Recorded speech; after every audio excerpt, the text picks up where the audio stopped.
Merhaba, hoş geldiniz. Kanalıma ve mutfağıma sefalar getirdiniz. Bugün nefis bir tarifim var. Çok leziz. Hem protein alacağız hem çok ucuz ve ekonomik. Yiyen herkes et zannediyor. Tavuk taşlık sote tarifiyle karşınızdayım. Hadi buyurun geçelim tarife.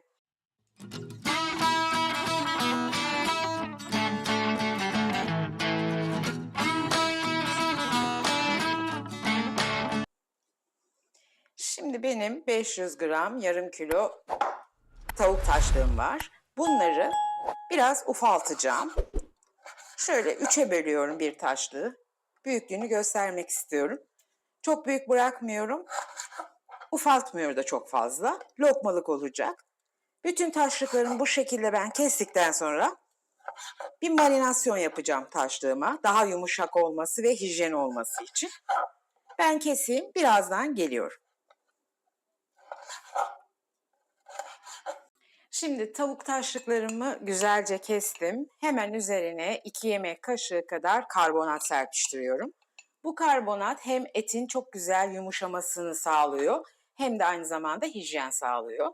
Şimdi bunun üzerine de bir 3 yemek kaşığı sirkemi atıyorum.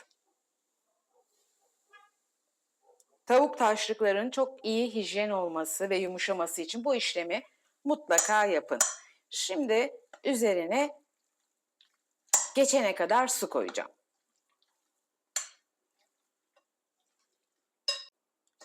Suyumu koyuyorum ve yaklaşık yarım saat bu suda güzelce tavuk taşlarımı dinlendiriyorum.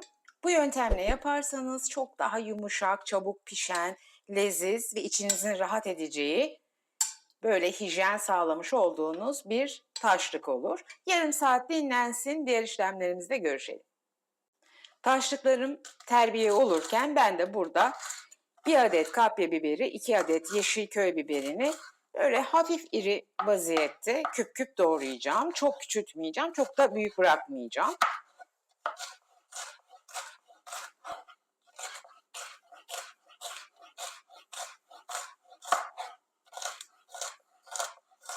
Çok lezzetli, sağlıklı ve kolay bir yemek. Aynı zamanda gayet ekonomik, her evde yapılabilecek güzel bir yemek oluyor. Tavuk taşlık eskiden çok sık yapılırdı.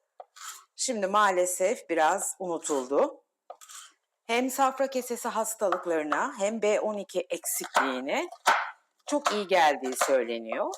Ucuz, ulaşılabilir bir protein kaynağı.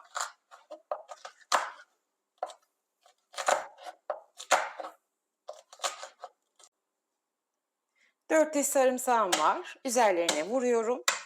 Onları da birazcık ufaltıyorum. Sarımsak çok yakışıyor. Mutlaka koymanızı tavsiye ederim. Kabuklarını soydum. 2 adet domatesimi de küp küp doğruyorum ve doğrama işlemimiz burada bitiyor. Tavuk taşlıklarımı güzelce yıkadım.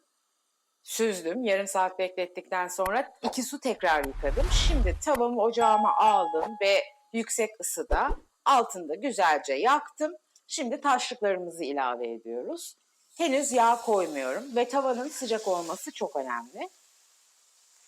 Taşlıklarınızı da yıkadıktan sonra iyice süzün lütfen.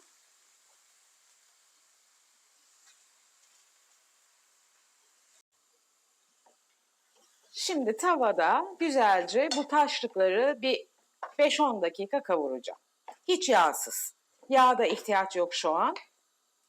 Yüksek ısıda olması önemli. Yumuşacık, leziz bir et sote gibi tavuk taşlık yemek için bu işlemler önemli. Biraz kavrulsun, geliyorum. Evet, taşlıklarımı kavuruyorum. Görüyorsunuz epeyce bir su çıktı. Yağ koymamamızın sebebi bu ve yüksek ısıda kavuralım dememin sebebi bu. Çünkü taşlık önce aynı tavuk gibi suyunu bırakacak, sulanacak. Sonra bu suyu çekecek, emecek ve yumuşamış olacak.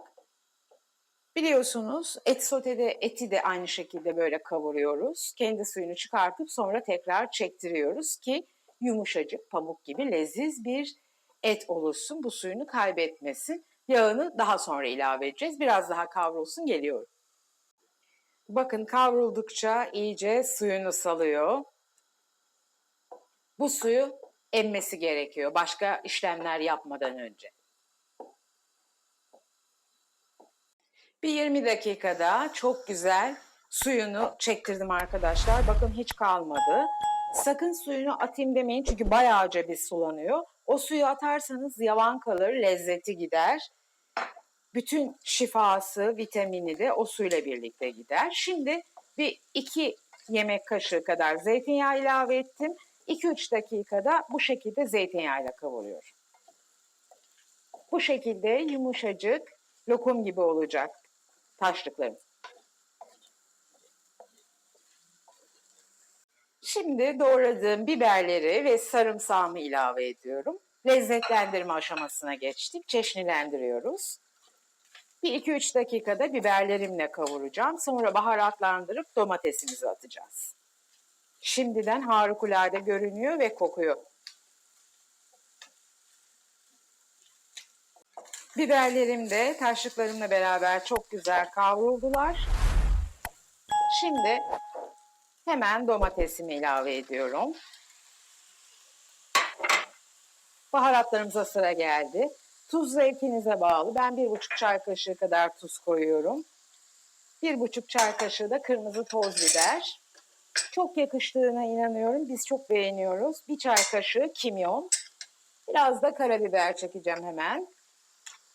Baharatlar zevkinize bağlı. Sevdiğiniz, sık tükettiğiniz baharatları koyabilirsiniz. Ben çoğu zaman köri de koyuyorum.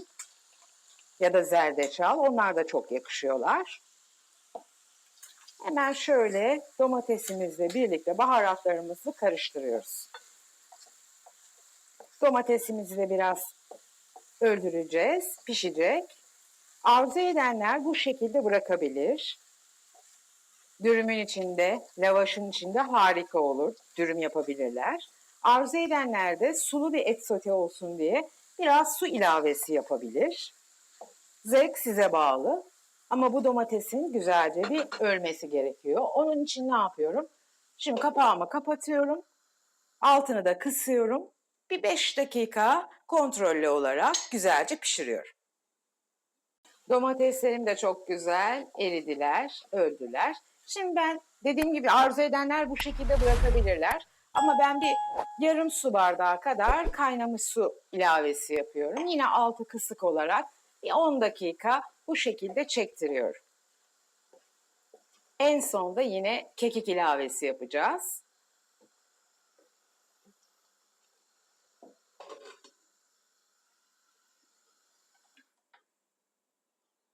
Kısık ateşte bir 10 dakika daha güzelce suyumla birlikte kaynattım. Dediğim gibi bu suyu koymak elzem değil, koymayabilirsiniz. Ama ben mübarek Ramazan günü böyle biraz banarak yemeyi sevdiğim için su koymayı tercih ettim ve suyu da koyunca, kaynar su koyunca biraz daha yumuşak oluyor tabii ki. En sonda şimdi bir çay kaşığı kekiğimi koyuyorum.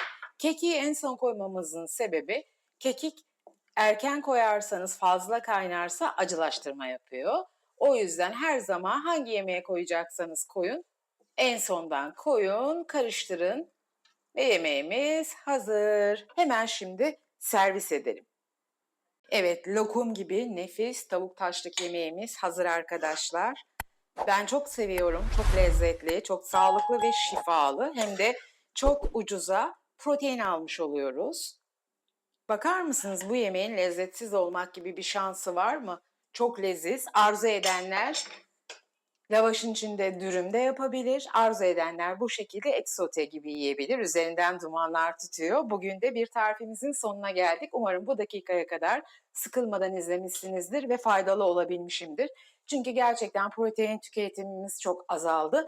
Hem çocukların hem gençlerin hatta yaşlıların protein tüketmesi çok önemli. Tavuk taşlığı da gerçekten lezzetli, faydalı bir protein. Dediğim gibi safra kesesi sorunlarında, taşlarında B12 eksikliğine faydası olduğu söyleniyor. Umarım beğenmişsinizdir ve siz de dener, afiyetle şifalanırsınız.